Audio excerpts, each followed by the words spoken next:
There was some work done in the early 90s, around about 94 I think, by two researchers. I can't remember their name now, I'll have to come back to them now. But they were researching how people play the game Tetris, computer game Tetris, and what sort of actions they make with their hands on the controls whilst they're playing the game. And what they found was that as the blocks are descending, people tend to use the controls to physically rotate their blocks on the way down, move them from side to side, before deciding whereabouts to put them exactly so they complete a row and move the game forward.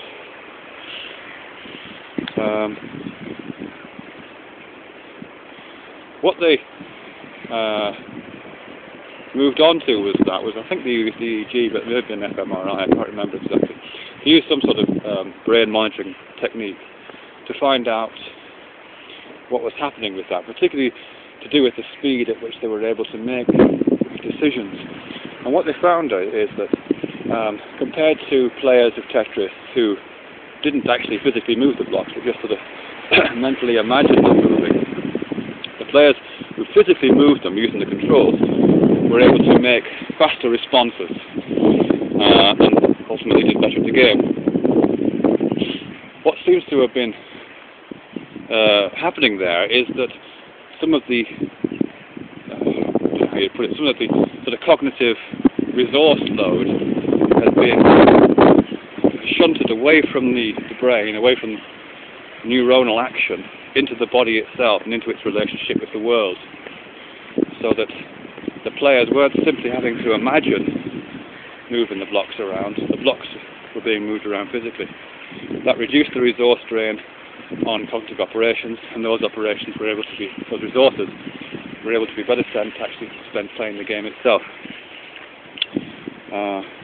They referred to this action, because the action itself, tweaking the blocks on the way down, didn't have an actual purpose, a direct purpose involving the game. They referred to that action as epistemic action, contrasting that with pragmatic action. Pragmatic action, they say, is simply goal-directed. You see a cup on the table, you want to have a drink, your hand goes out, you pick the cup up. Completely pragmatic and practical.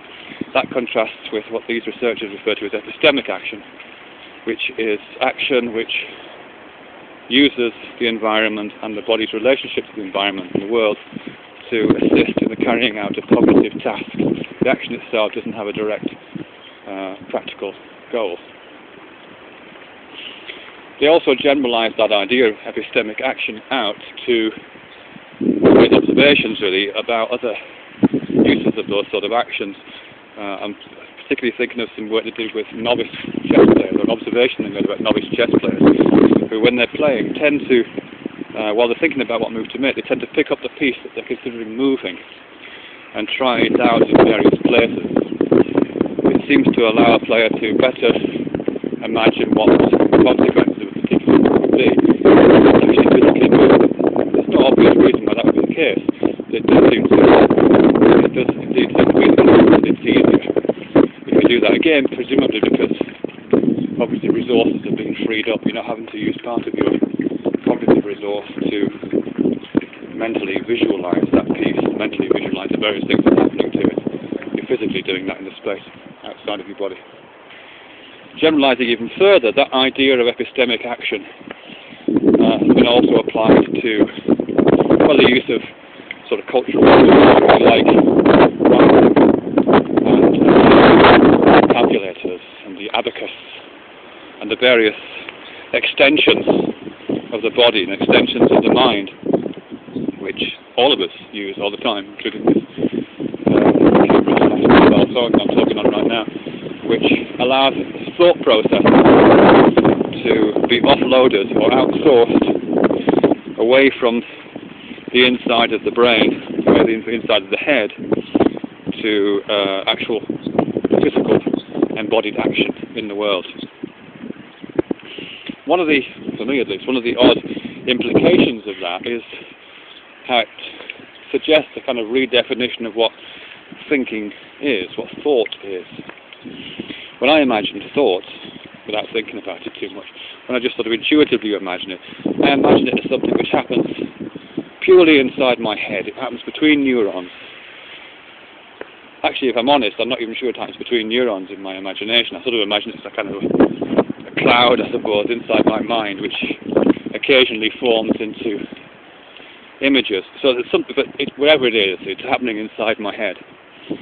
But in the epistemic action theories and other theories along similar lines, they suggest that thought can't be considered simply as happening inside your head between neurons. It's completely embodied. It happens through the engagement of the eyes, of the hands, of the whole body sometimes as we sort of move around to try to better enable our imagination to function and to make better use of our cognitive resources. So if thinking isn't something that simply happens in the head, it's something that happens also in the body, and in the body's relationships with objects and sights and sounds outside of the body. How might we better visualize this model of thought? Certainly it isn't this sort of cloud inside your head, or this light bulb going on inside your head in various parts of your brain. That doesn't work, because it needs something external. When I'm sort of finding helpful right now, the idea of a kind of electrical circuit, and it's just a metaphor, an electrical circuit. But certainly when you flick a switch, a light switch on the wall, a circuit is completed, the light goes on, and that flicking of that switch happens in the whole, well, the circuit itself is engaged not just where the switch is, it's engaged in the wires behind the wall, it's engaged in the flex that comes down to your light fitting, it's engaged in the little tungsten wire inside the light bulb, and the light itself is spreads out through the space and goes into your eye. The whole idea of light forming out and emerging out of the circuit is, I think, quite a powerful metaphor. So I'm sort of imagining that